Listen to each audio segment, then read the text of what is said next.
things just got turned upside down as far as my family was concerned. Both first my wife and then my son both became critically ill. And I was dealing with their illnesses simultaneously. So I found myself looking at that as my job. Really, that's what it became, was being a full-time caretaker for both of them and taking care of them. So, as is the case for a lot of families, when you go through something like that, it can be devastating financially. So I quickly watched our family's income just evaporate going through that, with medical bills, with just keeping up with normal everyday expenses that it takes to run a family. So I quickly found myself in a situation where I needed to get to support my family in any way that I could. I went back into corporate America at that point in time. So luckily enough, I still had some contacts and I was able to quickly get a job. But I found myself when I got back into that job, within a month, 2 months, I'm working 50, 60-hour weeks. I'm commuting an hour to an hour and a half each way. Now I've got to start getting on the road again, and I'm gone 50% of the time. I'm missing my family, okay? So the personal freedom that I had become accustomed to as an adult sort of went out the window overnight. It was difficult going through that transition, but I knew I needed to support my family, so I did what I had to do.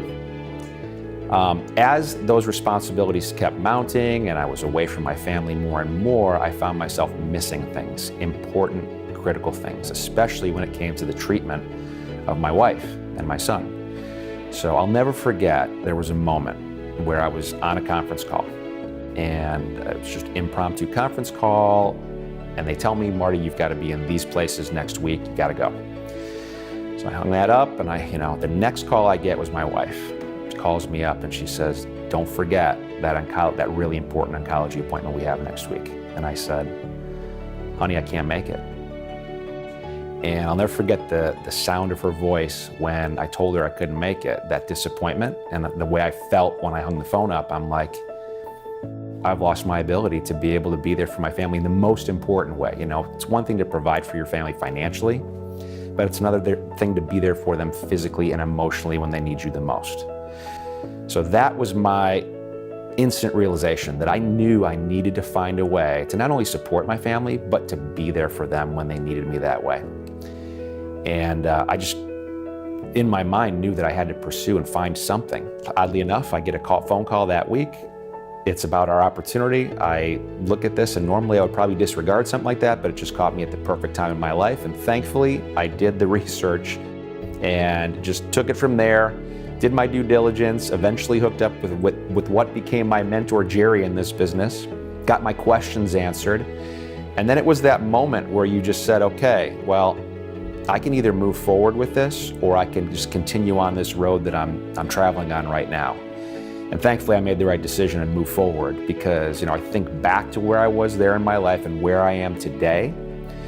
It's breathtaking. So I'm just so thankful that I did make that decision, because in doing so, I was quickly able to plug into a franchise-like model that we have here, and within a very short amount of time, on a very part-time basis, maybe 5 to 10 hours a week when I first started out, because I was working 50 or 60 hours a week.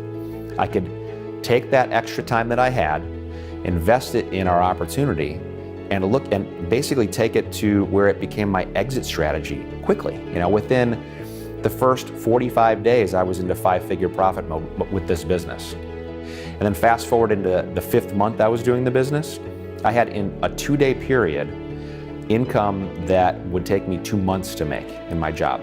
And that's where you start doing the time value of money computations, and you just go, why am I taking away the potential that I have with this business continuing to work? So that's when I knew it was time to fire my boss. I'll never forget that feeling, walking in, firing them on a Friday, and doing this business full time from that point moving forward. So it freed me to be able to be there for my wife, which, is beyond words, to be able to be there like that. But what I love about what we're doing here is we're making something that allows everybody to succeed. There's such a level playing field. It's all about taking care of new people, supporting them, getting them trained, getting them with mentors to be able to grow, so that duplication is there and everybody has the same opportunities to succeed. That's what I love about this, is it's not just about an income, it's about giving back. I just couldn't be more blessed to have been in the right place at the right time and thankfully made the right decision to get involved. So yeah, it's been a blessing.